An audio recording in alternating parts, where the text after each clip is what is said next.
Bismillahirrahmanirrahim. Assalamualaikum warahmatullahi wabarakatuh. Baiklah, hari ini kita masuk ke topik yang keempat ya. Ini mengenai tentang sumber-sumber hukum Islam by Aida Fitri MPD.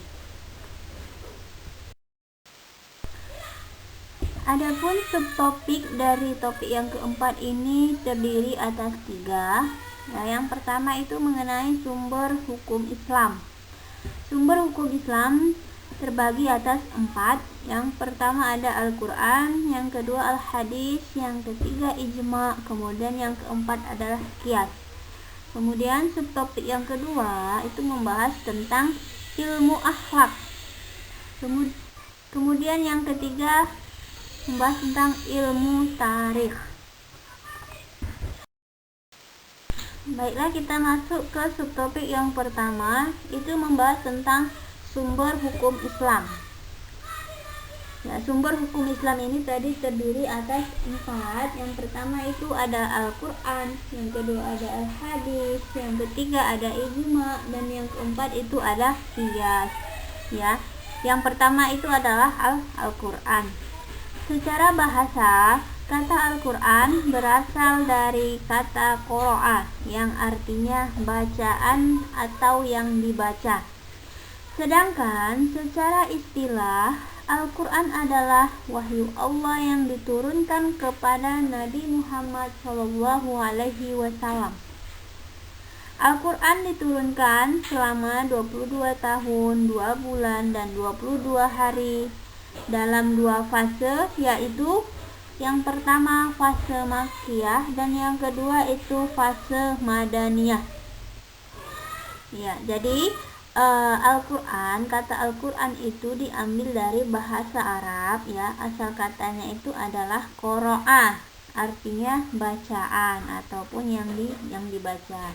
Jadi itulah pengertian Al-Quran secara bahasa. Kemudian sedangkan secara istilah, Al-Quran itu adalah wahyu Allah yang diturunkan kepada Nabi Muhammad SAW.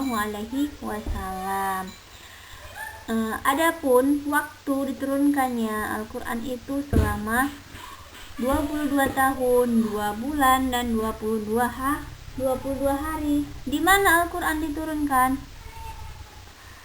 Ya, ada 2 fase Al-Quran ini diturunkan. Itu yang pertama pada masa Makkiyah ataupun pada saat Nabi Muhammad tinggal di Makkah. Kemudian yang kedua itu pada masa Madaniyah, fase Madaniyah.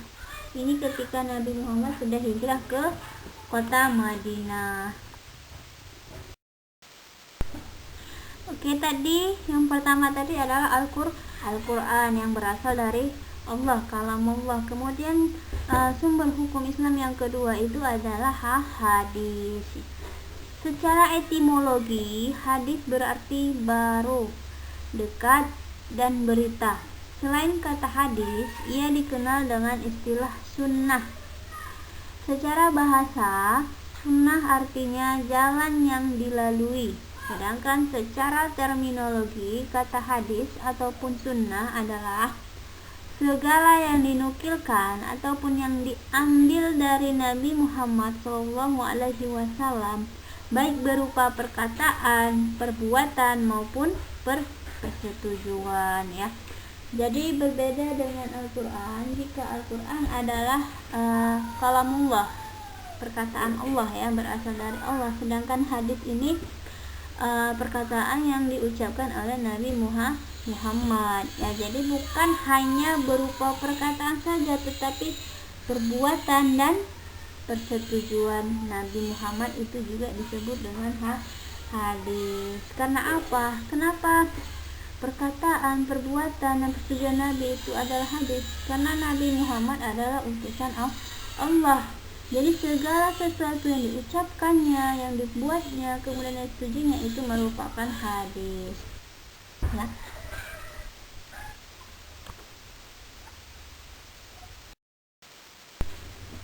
Kemudian ada pembagian hadis. Ya, hadis dibagi atas 3. Yang pertama itu hadis qauliyah. yang kedua hadis fi'liyah, kemudian yang ketiga hadis takririyah.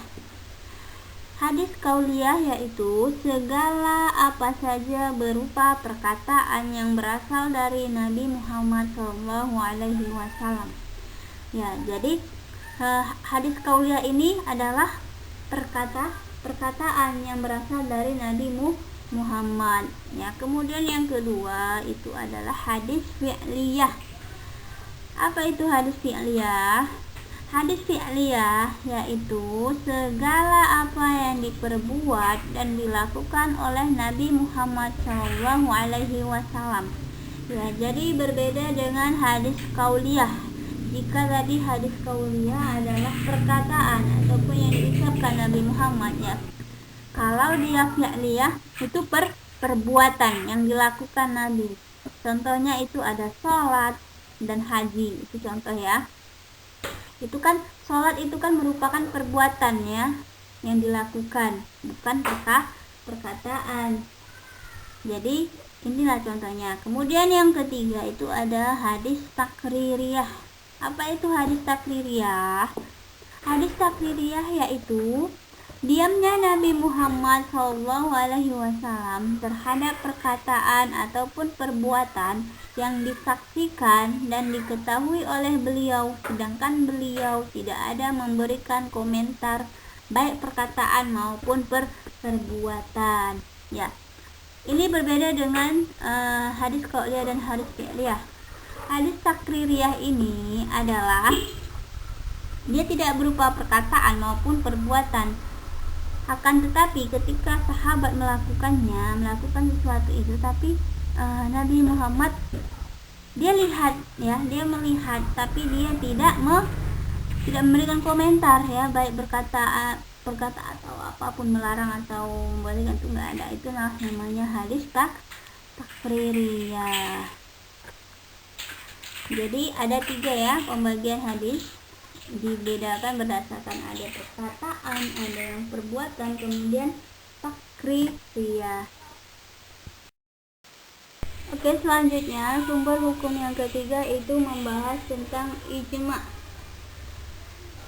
Ijma secara bahasa adalah penyesuaian pendapat atau juga berarti niat ataupun maksud yang kuat. Sedangkan secara istilah ijma berarti sepakatnya para ulama dari golongan umat Islam terhadap suatu masalah hukum yang tidak terdapat dalam Al-Quran dan Al-Hadis yang terjadi sesudah wafatnya Rasulullah Muhammad SAW. Ya, jadi berbeda dengan Al-Quran dan Hadis tadi ya. Jika Al-Quran sumbernya dari Allah, kemudian hadis itu perkataan, perbuatan, dan tafsir Nabi Muhammad. Sedangkan ijma ini adalah kesepakatan dari ulama. Kenapa harus ulama berijma atau mengambil suatu kesepakatannya? Dikarenakan itu belum ada di Al-Quran dan hadis. Permasalahannya belum ada ditemukan di Al-Quran dan Al-Hadis. Jadi para ulama ini bersepakatlah untuk mengambil sebuah hukum atas suatu permasalahan tersebut. Ya, secara bahasa arti dari ijma itu sendiri ialah pendapat, niat yang kuat ya. Jadi contoh dari ijma ini ialah suntikan vaksin imunisasi kepada anak-anak bayi hingga balita. Kita ketahui bahwasanya di zaman Rasulullah dulu belum ada ya yang namanya imunisasi vaksin gitu ya. Hanya saja di zaman Nabi dulu imunisasinya berupa dikasihnya kurma ataupun sari kurma kepada anak yang baru lahir, itu ya cara mengimunisasi di zaman Rasulullah ya. Akan tetapi di zaman saat sekarang ini ya, kita ketahui ada banyak sekali virus-virus sehingga diberikanlah anak-anak itu vaksin ataupun imunisasi ya. Tapi ya, imunisasi itu sendiri belum ada yang ditemukan yang dia berlabel halal. Ya, belum ada yang berlabel halal bahannya itu. Akan tetapi dikarenakan kita memang harus diberi suntikan itu agar kita kebal tubuh kita terhadap virus-virus yang saat sekarang ini mengerikan ya. Jadi para ulama bersepakat untuk mengambil kesepakatan bahwasanya diperbolehkanlah diadakannya suntikan vaksin ataupun suntikan imunisasi. Jadi itu contohnya ya. Oke, sumber hukum yang keempat itu adalah qiyas. Apa itu qiyas? Ya. Secara bahasa, qiyas berarti mengukur sesuatu dengan yang lain hingga sama panjangnya. Sedangkan secara istilah, qiyas adalah menyamakan sesuatu hukum yang tidak ada nasnya dalam Al-Quran dan Al-Hadis dengan sesuatu hukum yang ada nasnya dalam Al-Quran dan Hadis, karena ada alasan atau jalan atau sebab-sebab yang sama antara dua hal tersebut ya. Jadi qiyas ini secara bahasa artinya tadi apa? Mengukur sama panjangnya. Artinya apa? Harus sama antara yang A dengan yang B, itu secara bahasa ya. Sedangkan secara istilah ialah tadi apa? Menyamakan sesuatu hukum yang tidak ada nasnya dalam Al-Quran dan Hadis ya dengan sesuatu hukum yang ada nasnya dalam Al-Quran dan Hadis. Contoh qiyas ini bisa berupa kita sebelum melakukan sholat hari raya Idul Fitri, ada hal yang diwajibkan untuk umat Islam ya, yang harus dilaksanakan oleh umat Islam itu apa? Membayar zakat fitrah ya. Sedangkan di zaman Nabi dulu ada mereka membayar zakat fitrah itu bisa berupa gandum. Sedangkan di Indonesia kita ketahui, khususnya di wilayah kita ya, itu tidak ada yang namanya gandum, yang ada padi. Jadi ini kan sama sebenarnya antara gandum dengan padi ya. Jadi inilah dikiaskan, si gandum ini dia dikiaskan menjadi padi, itu nggak masalah. Jadi akan tetapi harus disesuaikan harganya ya dengan timbangan. Jadi kalau kita kalau zakat fitrahnya berupa padi, itu nilainya jumlahnya nggak boleh lebih kurang dari harga gandum. Selanjutnya di subtopik yang kedua itu ada membahas tentang ilmu akhlak. Ya, ilmu akhlak ini merupakan salah satu cabang dari ilmu pendidikan agama Islam. Ya, minggu lalu itu ada kita membahas tentang ilmu tauhid dengan ilmu fikih ya. Jadi ini yang sambungan dari itu. Jadi ini yang ketiga itu ada ilmu akhlak, kemudian nanti yang keempat ada ilmu tarikh ya. Ini merupakan salah satu cabang dari ilmu pendidikan agama Islam ya. Apa itu ilmu akhlak? Ilmu akhlak adalah ilmu yang membahas dan meneliti serta menyelidiki mana yang baik dan mana yang buruk dalam hubungan sesama manusia dan makhluk lainnya, dan mempelajari tentang tujuan hidup akhir serta mempelajari tata cara untuk mencapai tujuan akhir tersebut. Jadi kalau kita berbicara tentang akhlak, itu sudah menjadi hal yang biasa kita dengar ya, kata akhlak. Jadi misalkan ketika teman kita sikapnya tidak baik ya kepada temannya yang lain, itu seringkali disebut orang yang tidak berakhlak. Jadi apa sebenarnya akhlak itu? Ya, jadi ilmu akhlak itu ilmu yang bahas tentang menyelidiki mana yang baik dan mana yang buruk. Jadi intinya ya, ilmu akhlak ini membahas tentang perbuatan baik dan perbuatan buruk antara manusia dengan makhluk lainnya ya. Jadi di ilmu akhlak ini banyak belajar ataupun mengetahui tentang perbuatan baik dan perbuatan buruk ya. Jadi itulah ilmu akhlak. Contohnya apa ilmu yang dipelajari dalam ilmu akhlak itu? Misalkan ketika kita berbicara kepada orang yang lebih tua, itu apa, bagaimana, harus dengan suara yang lembut, lemah lembut gitu ya. Jadi tidak boleh berbicara dengan orang yang lebih tua itu dengan intonasi yang tinggi. Ya, jadi itulah salah satu contoh ya yang dipelajari dari ilmu akhlak. Perbuatan baik dan buruk kepada sesama makhluk, baik manusia maupun yang lainnya.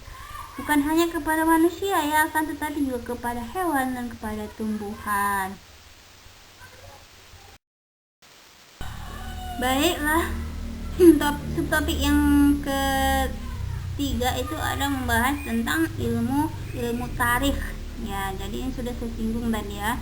Jadi ini juga merupakan salah satu cabang dari ilmu pendidikan agama Islam. Ya, selain ada tauhid, fikih, kemudian ilmu akhlak, sekarang ada ilmu tarikh. Apa itu ilmu tarikh? Secara bahasa, ilmu tarikh adalah ilmu yang membahas atau meneliti dan menyelidiki tentang hal-hal atau kejadian-kejadian yang terjadi pada masa lalu dalam hidup manusia, hewan, tumbuh-tumbuhan, dan benda-benda lainnya. Kalau orang barat bilang itu namanya histori ya, sejarah. Jadi ilmu yang membahas tentang sejarah di zaman-zaman dahulu, itulah namanya disebut dengan ilmu tarikh ya.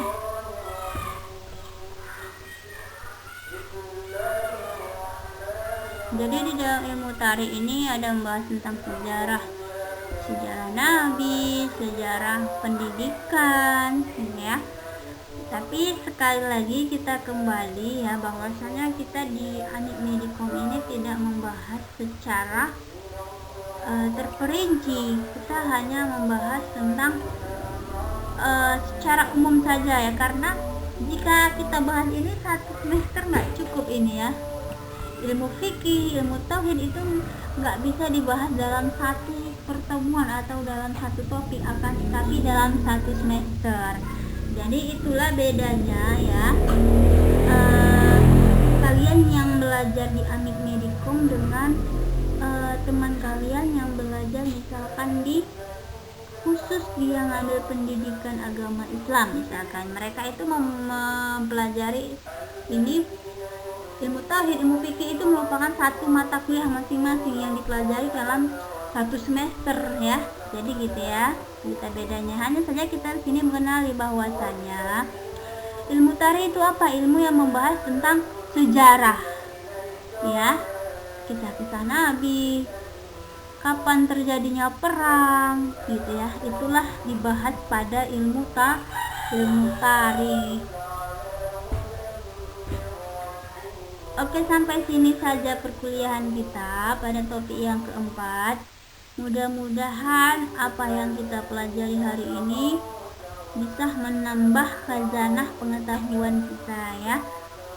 Oke, sampai sini saja saya ucapkan assalamualaikum warahmatullahi wabarakatuh.